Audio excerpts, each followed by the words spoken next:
Shalom family, shalom. Welcome to H2HDI. My name is Elder Joshua Malara. Just want to greet you, give you shalom, which stands for peace in the literal, but if you begin to research what shalom means in Hebrew, it means it has the power to destroy the destruction of authority of chaos into your life. So that's why instead of saying God bless you, we stop saying that. If you matured more and actually begin to understand what God means, which means gut, or the pagan deity, Gad, G-A-D, transliteration, phonetically used to actually begin to make you say gut, or God bless you. In our outer court walk, in our outer court experience, we always use the term God and Lord, not understanding that our Heavenly Father has a name.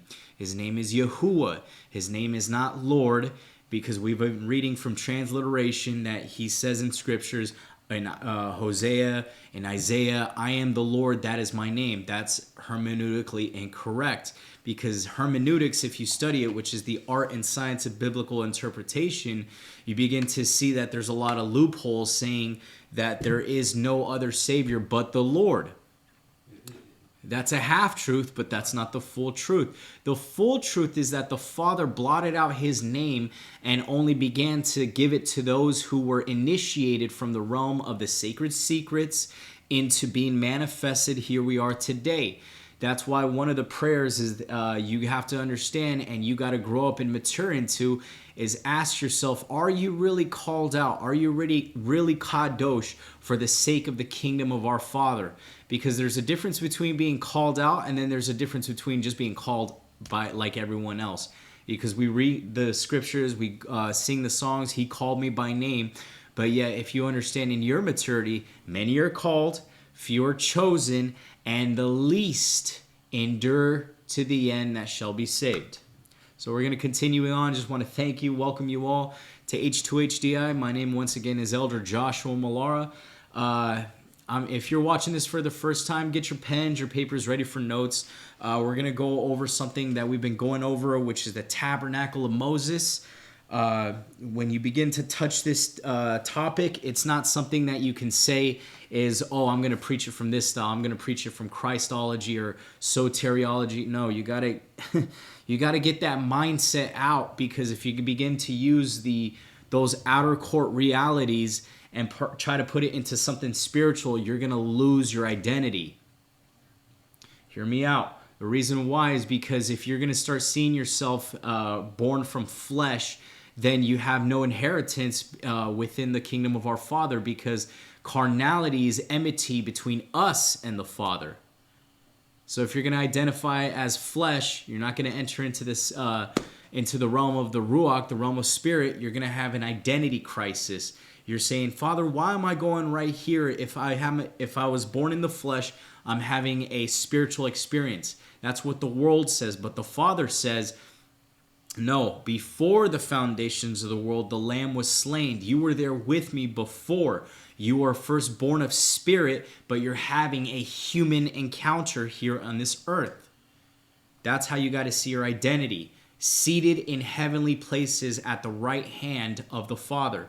So before we get into that topic of the Holy of Holies, let's start going on into the outer court realities of the shadow of things to come, known as righteousness. So I've touched a couple of weeks ago, or last week, on righteousness, but I want to touch on it a little bit again, because when I watched the previous Intune, I was giving you so much revelation, so much information, I didn't really jump into the topic of righteousness. So I'm going to slow down, be quick to listen, and slow to speak, because I wanted to hear righteousness. I didn't want to hear revelation, which is okay to listen to, but you got to understand, if you're going to talk revelation, you can talk all revelation you want, but yet there's got to be a particular, as Virgie will always tell me, the matriarch of H2HDI said, you got to learn your ins and you got to learn your outs. You got to learn when to come in, when to minister, and you got to learn when to come out. So you're learning how to be held accountable on how the Father is using his character rather than your giftings to minister to the people. Anyways, that's for a mouthful. I think somebody got offended listening to that. So, outer court reality, its significance. 3 basic materials here, and I'm going to show you on the board right here, which is fine linen, brass, and silver. That's an outer court reality. And if you see in the holy court reality, we typed in or wrote the name Isuus or Jesus and broke it down from syllables. And we even broke it down by letter and going all the way back to 1611 when Isuus was first mentioned in the King James. I'm not going to go into that, but I'm just going to say this. Look at that. Hey, behold in Hebrew. I haven't even broken it down into modern Greek and English to show you that Hophni and Phinehas were the 2 thieves entering into the side. It could either be in the north or the south gate, that they had no identity to come into that realm. But anyways, that's for another topic. I'm not going there. I just want you to have a thought and idea on how the tabernacle was a key factor in our identity. Now, fine linen is righteousness. Hebrews 66:64, and that's Zadik.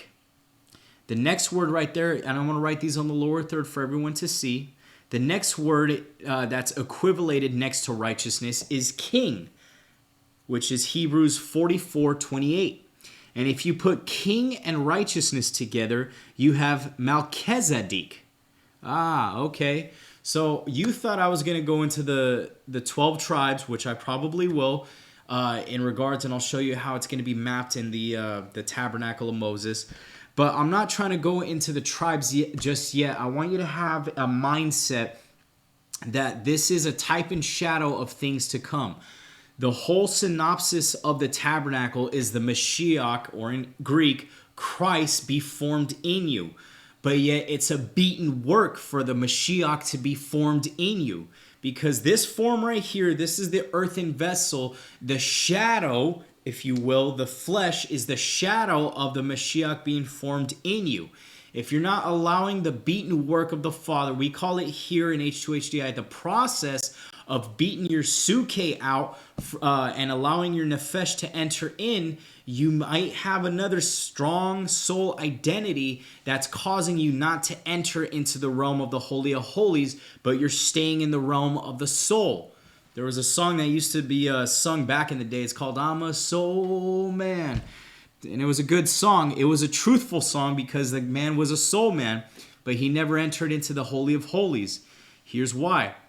Righteousness established in the order of Melchizedek, who had no beginning or no end. Hebrews chapter 7, verse 3. And let's turn there.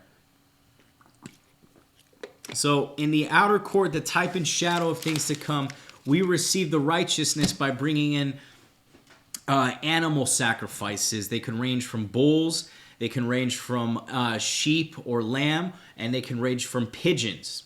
So that depends on the class, the hierarchy of who was who in the tribes of Israel when they are offering up animal sacrifices in the outer court. Now let's continue on. I said Hebrews chapter 7, verse 4. And the reason for this is because righteousness, it was the Levitical tribe that was the only righteous tribe that was set apart for the Father. The other 12 tribes were there and they had to bring and offer an animal sacrifice to allow themselves to be qualified to be righteous. Now hear me out. Hebrews chapter 7, verse 4. And I'm going to work backwards right here because I want to show you something. Hebrews chapter 7, verse 4. Or verse 3, I'm sorry, not 4, 3. And it says, or let's read all the way to verse 1. Hebrews chapter 7, verse 1, 2, and 3. It says, for this Melchizedek, king of Salem, and Salem right there in Hebrew is also shalom, meaning peace, priest of the Most High Yahuah, who met Abraham returning from the slaughter of the kings and baruched him. To him also Abraham gave a 10th part of all, first being translated as King of Righteousness, and then also King of Salem, meaning the King of Shalom. So if you're understanding where I'm heading, you can't have access into the tabernacle without first having the establishment that you are the righteousness of Yahuah by Mashiach. everybody in Israel could enter into the holy place, into the outer court, excuse me. And I'm saying it backwards so you can track with me. Everybody can enter in. However, the only access you had was by way of righteousness in the east gate. So if you look on the board again, the outer court where the word silver is at the very bottom of the screen, you see right there, that is considered the east gate. And if you remember in the scriptures, remember this one so you may not be deceived next time you go to church.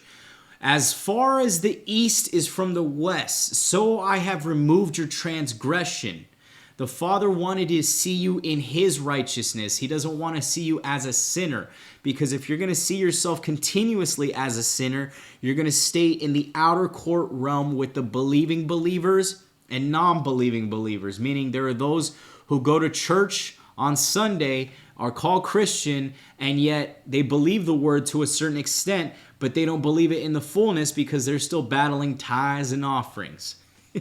Or some of their spouses are dragging them into the church, a building, and then finally saying, no, you need to worship, God, you need to worship the Lord. My mom used to do that with me when I was 13. I was coming into my adolescence, but I grew up in mature and said, you know what? I'm done with the church realm. I want to move on into something that's going to perfect the Mashiach in me. And I said Christ at the time. So now go to Genesis chapter 14, verse 8. So now you understand Melchizedek means king of righteousness and king of shalom. So if you're not allowing the Father to make you go through the process of dealing with your soul from your suke, your beast nature, the Greek word for the soul, which it means beast nature, into the realm of your nefesh, the soft, tender part of your soul that wants the Father, that's desiring the Father, you're having an identity crisis that's causing you to become double-minded, and you're not going to receive any good thing from the hand of Yahuah. Why? Because you chose to live the life of the soul. Nefesh or suke, your choice on how and who you want to live in. It really is. But if you know by spirit, by his ruach, where the Father's leading you in his nefesh, your nefesh, then you're going to say, oh, I do have a helpmeet. My helpmeet isn't just a physical being. It's actually the ruach, the set apart spirit of the Father that's guiding me by the way of the nefesh. So therefore, I have a twofold factor that's fighting against my suke, my beast nature. I said a lot right there, but that's something I'm processing through too. Genesis chapter 14, verse 8. And it's funny how we're going back to the beginning because a lot of people are just trying to get head knowledge of the scriptures. But when you begin to see their lifestyle, they're not going to be able to live this out because not many people want to go again through the process of beating the crap out of your suke. Genesis 14, verse 18. Abram and Melchizedek. Then Melchizedek, king of Salem, brought out bread and wine, and he was the priest of Yahuah Most High. And he baruched him and said, Baruch be Abram of Yahuah Most High, possessor of the Shemaim and Eretz, or heaven and earth. And Baruch be Yahuah Most High, who has delivered your enemies into your hand. So if you see right here, Melchizedek means king of righteousness. But look right here.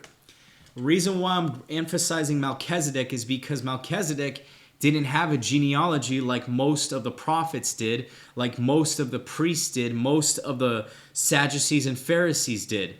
He was a king who had no beginning nor no end. So it's funny how in the outer court you can actually see Melchizedek right there in the outer court where it says fine linen, brass, and silver.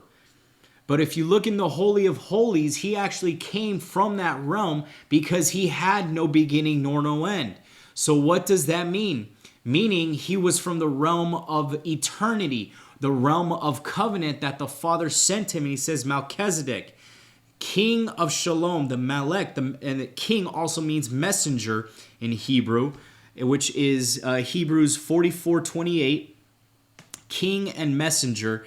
of shalom, brought out bread and wine.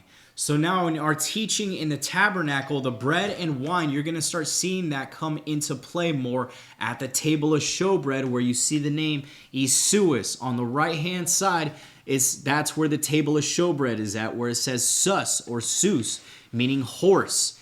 That right there is, so now you can get a concept of where I'm leading you. He brought out bread and wine. He brought out a renewed covenant of eternity that the Father was going to put into me and the Father, meaning you and I and the Father. And then there's the covenant of darkness. But I don't want to go into that more. I'm just trying to help you understand righteousness more. So now, let's continuing on. So now, if you understand what's happening right here is that Abraham was getting baruched by Yahuah through Melchizedek. And then we give the baruch back to Yahuah. So whatever we receive, we give back to Yahuah, because we don't want to receive something from Yahuah and then it makes it a gift that we received and we run off with it and we make our own ministry out of it. And then we go from synagogue to synagogue, church to church, house to house, saying, "Oh, I gotta let my gift show to the people. I gotta let my gift. You didn't. Okay, slow down. Let that gift be given back to the Father, so then He can develop that gift more into character. So now you're operating in the character, the nature, and the function of who Yahuah is in you. I wrote the notes down. If you paid attention to our TerrorBite the night before, which actually has character, nature, and function. Actually, it's not this one. I'm sorry. I read the notes on a while back on another one. But if you watch our previous TerrorBites in past times, you actually begin to see that our father in the faith here, our patriarch, Apostle Shiliach Menechemiah, he was actually speaking of character, nature, and function. How each and every one of those was a significance of how and who the Father operates, depending on what function and depending on what office you're walking into. Now, all had access into the outer court by way of Yahuwah's righteousness, but not by man's way. Revelation 19 and 8. Revelation chapter 19, verse 8. So man's righteousness is always going to be, how should I put it? It's always going to be determined by how they see good and evil, meaning from the tree of life. They're never going to, or from the tree of the knowledge of good and evil, not from the tree of life from which the Father is trying to bring us back so we may be partakers of that divine nature, 1 Peter. So now let me get right here. Revelation, why am I always a chapter before anyways? Revelation chapter 19 verse 8. And to her it was granted to be arrayed in fine linen, clean and bright, for fine linen is the righteous acts of the saints.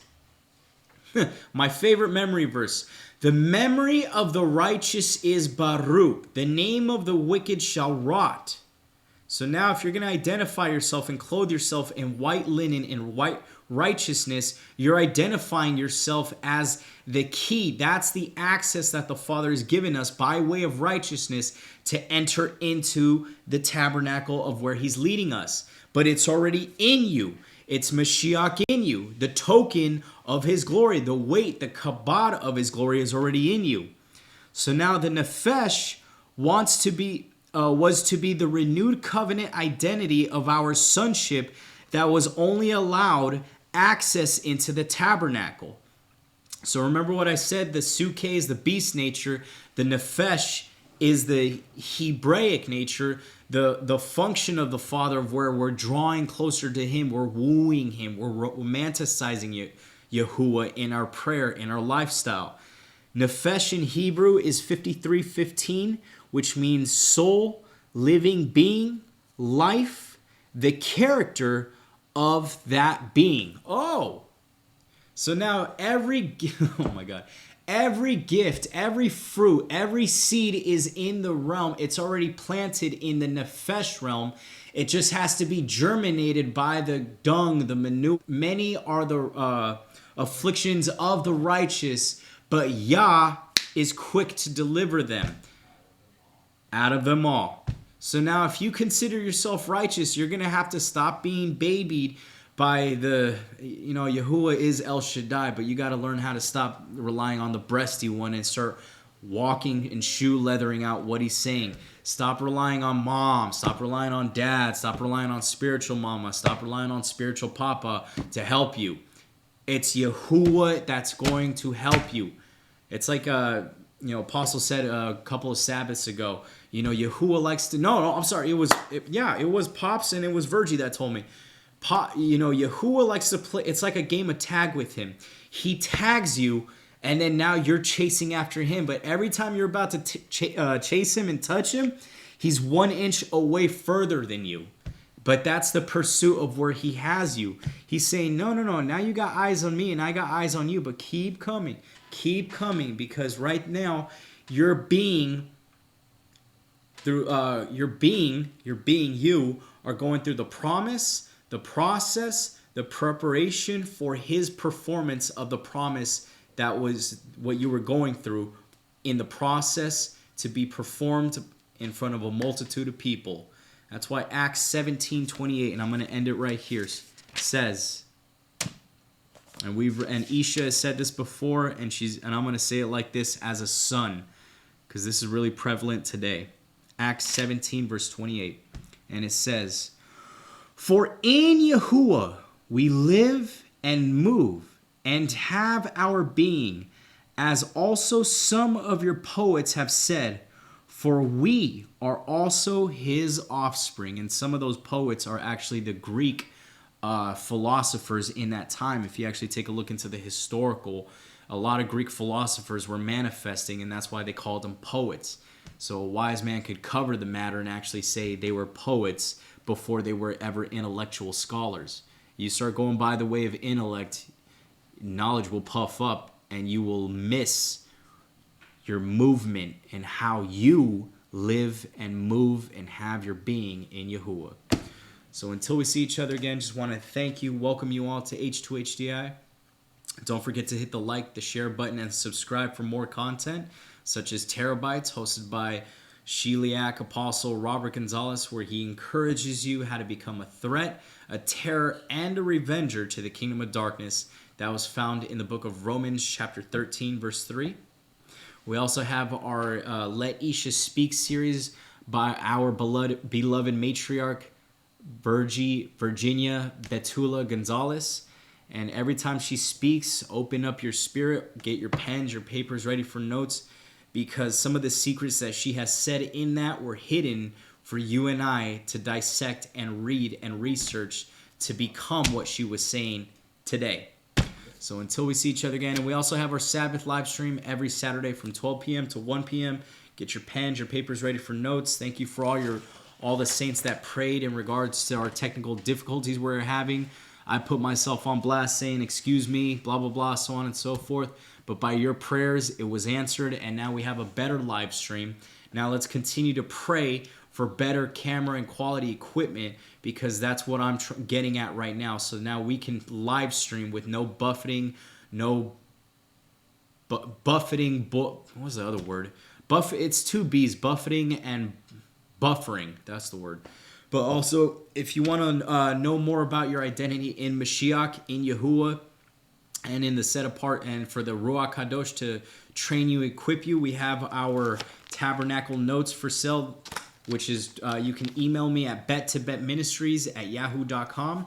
You can ask for this one, saying, hey, Elder Josh, I'd like a copy of the Tabernacle, the notes on the Tabernacle, because I need help in my identity. And I need help in my identity too. So until we see each other again, the price is $25 for these notes. So if you want to order one, email me at bettobetministries@yahoo.com. I can send you one via PDF or by mail, and I'll send this out, and it'll be for you to research and not to have a disfigurement in your own identity, where you're not at dis-ease, but you're at ease, and you're in the righteousness, and you're in the shalom of Yahuah. So until we see each other again, shalom.